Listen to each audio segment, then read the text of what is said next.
Bismillahirrahmanirrahim. Assalamu alaikum students. This is our lecture number 4 of physics for class pre-9. तो बेटा आज का हमारा जो टॉपिक है वो टेंशन से रिलेटेड है। केस 1 हमने पढ़ लिया था व्हेन टू बॉडीज जो है वो मूव करती हैं वर्टिकली। अब हम केस 2 को स्टडी करते हैं। Motion of two bodies attach to the ends of a string, कि टू बॉडी की मोशन को स्टडी करते हैं जो स्ट्रिंग से बांधी हुई हैं, एक स्ट्रिंग से दोनों एंड से एक एक body that passes over a frictionless pulley. ये देखिए ना, पुली से पास हो रहा है। Such that one body move, ये वन बॉडी ए जो है वो वर्टिकल मूव करता है और जो बी है वो हॉरिजेंटल स्मूथ सरफेस पर है।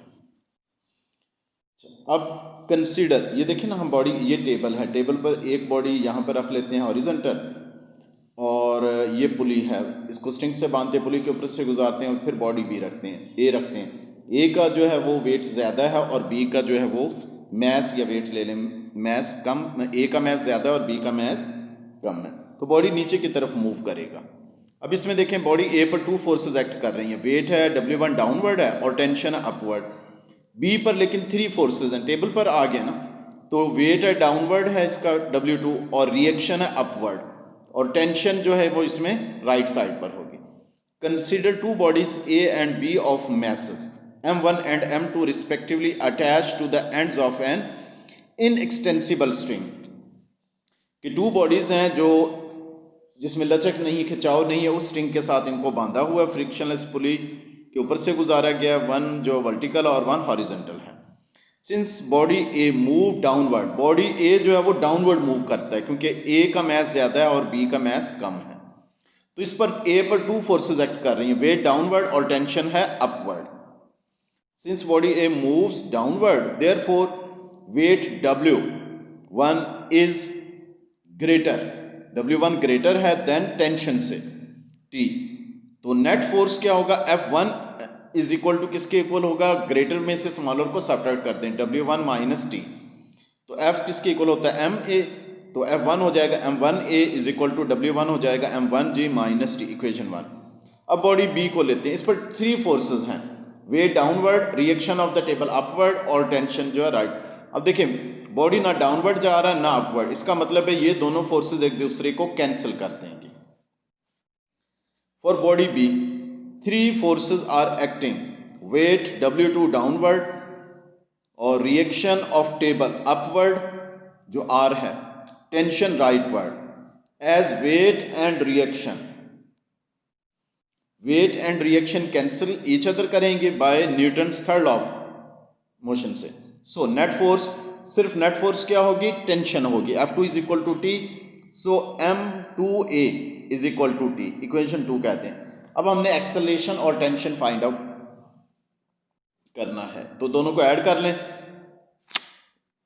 ये देखें ना, equation 1 M1A is equal to M1G minus T, left side left में ऐड हो जाएगी, राइट राइट में, M1A plus M2A is equal to M1G minus T, और ये प्लस टेंशन, तो टेंशन और टेंशन कैंसिल आउट, तो यहाँ से A सॉरी कॉमन आ रहा है, तो M1 plus M2 is equal to यहाँ रह जाएगा M1G, तो A फाइंड आउट करना है, ये डिवाइड कर देंगे, A इज इक्वल टू आ जाएगा M1 over M1 plus M2 into G, ये एक्सेलरेशन है।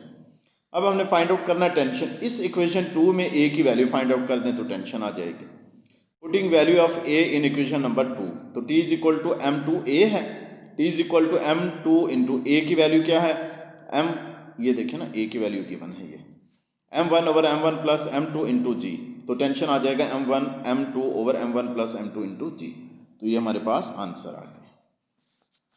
तो बहुत इंपॉर्टेंट है बेटा, लॉन्ग क्वेश्चन है, इसको लर्न करना है और फिर राइट करना है। नेक्स्ट आ जाएं, पेज नंबर है आपका 67, force and the momentum. Force और मोमेंटम का आपस में क्या रिलेशन है। Consider a body of mass M moving with initial velocity Vi, एक बॉडी है जो इनिशियल वेलोसिटी Vi से मूव कर रही है, let a force F acts on the body, अब इस बॉडी पर एक फोर्स F लगाते हैं, producing an acceleration A in it, और उसमें एक्सेलरेशन प्रोड्यूस होता है। This changes the velocity of the body. जब एक्सेलरेशन प्रोड्यूस होगा तो वेलोसिटी चेंज होगी, अब इसको फाइनल वेलोसिटी कह देंगे।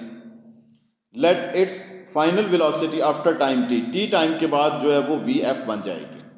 और मोमेंटम देख लें, पी आई और P F are the initial and final momentum है। नेक्स्ट पेज पर आ जाए बेटा, अपनी बुक ओपन करें, पेज नंबर 68। तो final momentum of the body related to initial and final velocities respectively. Then तो मोमेंटम आपको पता है P इज इक्वल टू होता है एम वी, तो इनिशियल मोमेंटम पी आई किसके इक्वल हो जाएगा, P I is equal to M we आई। अपनी book open, p f final momentum हो जाएगा एम वी एफ। अब चेंज इन मोमेंटम, जैसे चेंज इन वेलोसिटी होता है ना, final velocity minus initial velocity, तो चेंज इन मोमेंटम किसके इक्वल होगा, final momentum minus initial momentum. Final momentum है p F minus initial momentum P I is equal to, अब m V F minus M we i लिख सकते हैं, final जो होगा m V F minus initial M we आई। तो यहाँ देखिए 10 the rate of change momentum, rate की बात जब करते हैं ना तो इसका मतलब हम उसको टाइम से डिवाइड करते हैं। P F minus P I over T is equal to M V F minus M we I over T.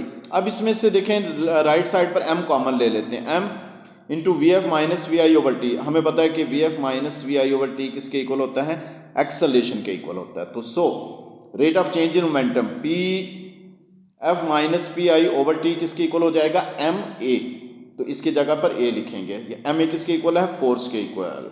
इसका मतलब है rate of change in momentum किसके इक्वल है, फोर्स के इक्वल। अब हम इसको डिफाइन कैसे करेंगे, when a force acts on a body, कि जब किसी भी बॉडी पर फोर्स लगती है, it produces an acceleration in the body, तो बॉडी में एक्सेलरेशन प्रोड्यूस होगा and will be equal to the rate of change in momentum of the body। किसके इक्वल होगा, rate of change in momentum of the body।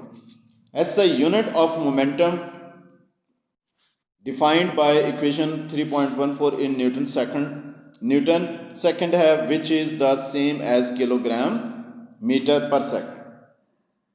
बेटा आज के दोनों जो क्वेश्चन है वो लॉन्ग हैं, ठीक है, इसमें आपने एमसीक्यूज भी नहीं बनाने, शॉर्ट क्वेश्चन भी नहीं, इन दोनों को आपने दोनों जो इंपॉर्टेंट क्वेश्चंस हैं, ठीक है, आपने इनको लर्न करना अच्छी तरह और फिर अच्छी रजिस्टर्स में लिखना है, ठीक है।